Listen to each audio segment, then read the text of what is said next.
seja nosso Senhor Jesus Cristo, para sempre seja Deus louvado. e nossa Mãe, Maria Santíssima.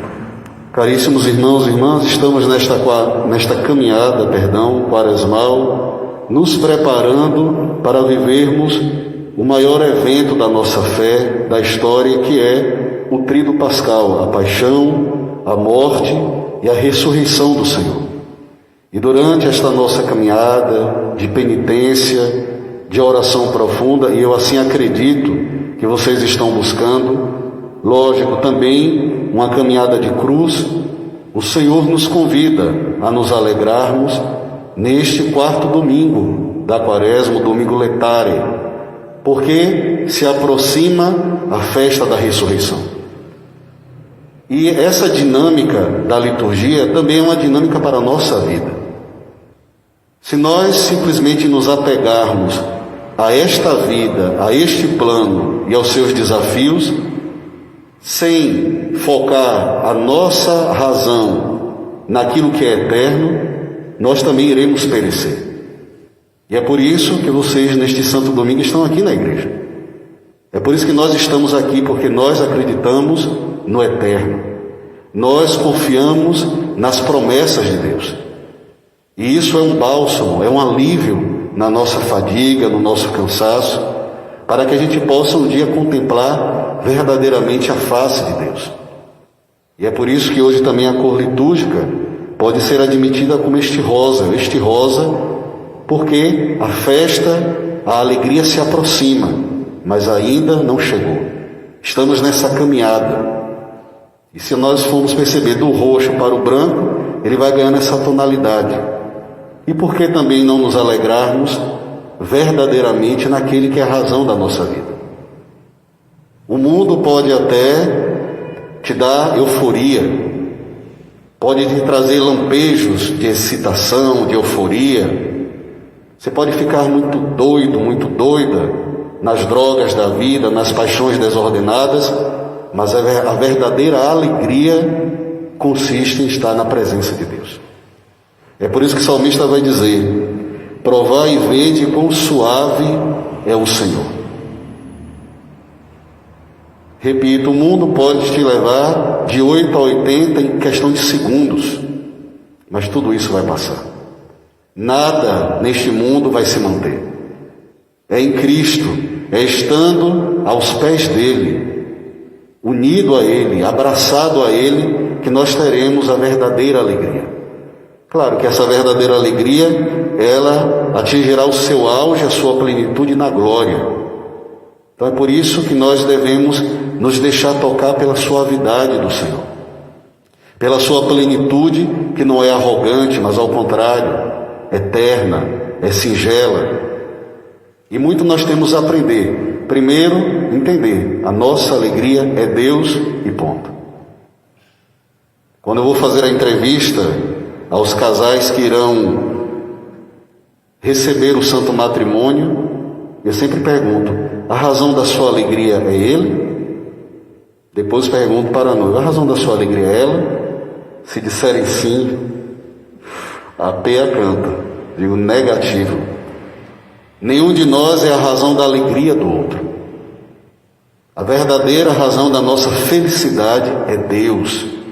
E se eu coloco Deus no centro da minha vida, da minha vivência com meu irmão, com minha irmã, aí então a graça de Deus irá transformar a nossa vivência, e inclusive a minha relação com o outro tende a ser uma relação saudável, harmoniosa e respeitosa. Nós vimos na primeira leitura que Deus cumpre as suas promessas. Se Ele prometeu que eles chegariam à terra prometida, a Sagrada Escritura vai nos confirmar isso. Eles comeram dos alimentos da terra. E da mesma forma que Deus nos promete a glória, se nós buscarmos estar unidos verdadeiramente a Ele, nós também gozaremos da glória eterna. Em outra passagem da Sagrada Escritura, o próprio São Paulo vai dizer: olha, nem olhos viram e nem ouvidos ouviram aquilo que Deus tem preparado para os seus eleitos. E todos nós somos chamados à eleição do Senhor. Todos nós somos queridos aos seus olhos, e Ele nos deseja junto a Ele na glória. E é por isso que São Paulo, na segunda leitura, vai afirmar: em Cristo nós somos novas criaturas.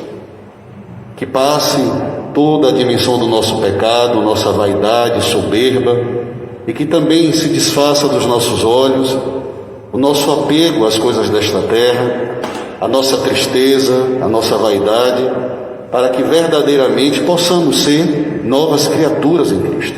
E essa nova criatura, ela não está lá na glória, ela tem que estar aqui, no hoje dos nossos dias. Então, por favor, se você sonha com essa verdadeira plenitude, alegria e felicidade, testemunhe que você já é tocado pela graça de Deus. Se comportar como todo mundo, isso é muito fácil. É por isso que dentro desta pedagogia quaresmal nós somos chamados a assumir a nossa cruz do dia a dia, a renunciarmos essas falsas alegrias para que verdadeiramente as pessoas encontrem em nós a presença de Deus. E é por isso que neste Evangelho que hoje a igreja nos traz, nos apresenta, não percamos de vista. Às vezes Jesus ele vai explicar o porquê que ele se assenta com os pecadores. E às vezes a gente foca muito na história do filho, desses dois filhos desse pai, mas por favor, não deixem de prestar atenção ao início da narrativa. Os fariseus, porém, os mestres da lei, criticavam Jesus. Por que eles criticavam a Jesus? Este homem acolhe os pecadores e faz refeição com eles. E é isso que incomoda os corações arrogantes e presunçosos. Porque no fundo, eles não admitem que Deus é bom e misericordioso. Que Deus se assenta com aqueles que são pecadores e come com eles. Ou seja, isso é um escândalo para aqueles que vivem uma religião vazia de sentido. Então aí sim Jesus vai explicar para eles. E dentro desta dinâmica, muitos de nós podemos até nos assemelhar a esse filho egoísta, materialista, que antes mesmo da morte do seu pai pediu a sua herança. E que realidade de dor! Até hoje eu nunca vi uma família que, tendo a morte do seu patriarca, da sua matriarca, quando vai se falar de divisão de bens de herança, não ter um problema. As máscaras começam a cair. Cadê a minha parte? Cadê a minha parte? E que dor e que sofrimento. Ele pede a sua parte, o pai concede, e ele vai e vive a sua vida, as falsas alegrias que o mundo traz. E muitos de nós podemos sim nos colocar nessa história. Eu me encaixo bem nessa personagem. Será? Esse homem, ao mesmo tempo tão pecador, traz em si uma virtude fundamental para vivermos bem a Santa Quaresma: assumir que errou, assumir que é pecador.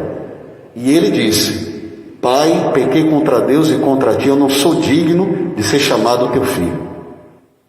E quando chegou na presença do Pai, assim ele fez. E uma coisa muito interessante, que muitos de nós não se colocam na dimensão do filho mais velho, mas também muitos de nós da igreja nos encaixamos nesse perfil. E ele fica o quê? Ofendido, machucado, porque, nossa, o meu irmão se perdeu por aí, foi materialista, egoísta, feriu o coração do meu pai, agora volta e ele faz uma festa? Enquanto eu estava aqui agora na roça trabalhando, chega e para mim ele nunca deu um cabrito. Mas o fato de estar perto geograficamente não significa que estamos unidos em coração. E a gente percebe isso quando em comunidade de fé chega uma pessoa nova e a gente vai acolhendo, vai convidando. Qual é o seu dom? Eu gosto de cantar. A gente oferece o canto e as pessoas que já estão na caminhada começam a torcer o bico, se incomodam. Isso vai falar o que? Desta insegurança que a pessoa tem acerca da sua caminhada e também acerca de Deus. Não, ao contrário, nós devemos nos alegrar quando o nosso irmão irmão, volta para a casa de Deus. Volta para a casa do Pai. Ok, que bom estar na missão, mas será que eu estou servindo verdadeiramente? Ou às vezes eu quero reconhecimento, aplauso. Ele disse ao pai, nunca me deu um cabrito, e ele pediu. A palavra não diz, mas uma coisa é estar perto, outra coisa é ter intimidade. E nós somos chamados a ter intimidade com Deus, para vivermos uma intimidade honrosa com o nosso irmão e nossa irmã. E para encerrar essa reflexão, muitos de nós nos colocamos na dimensão de um filho e poucos no do outro, mas nunca ouvi ninguém dizer que se colocaria no lugar do pai. Claro que aqui está se falando de Deus, mas nós devemos pedir ao próprio Deus a graça de termos um coração como deste pai, que sabe amar, que sabe acolher, que sabe sentar-se com os pecadores, que sabe cear com aqueles que são limitados, frágeis, porque Deus não é pecador, mas nós somos.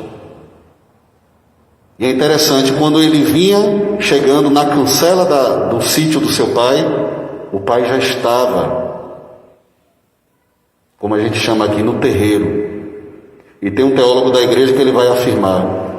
E isso se confirma que todo final da tarde, com certeza aquele pai estava lá esperando o seu filho. Ele respeitou a liberdade do filho de se perder no mundo, mas nunca abandonou o filho, ainda que estivesse à distância, rezando, intercedendo, e quando esse filho chegou, ele simplesmente o acolheu. Que nós possamos assumir as nossas fragilidades, tendo em vista a verdadeira alegria que é o próprio Deus, mas que nós possamos, nesta caminhada quaresmal e sempre, ter este coração que sabe acolher, perdoar e amar. Louvado seja nosso Senhor Jesus Cristo. Sempre seja Deus louvado.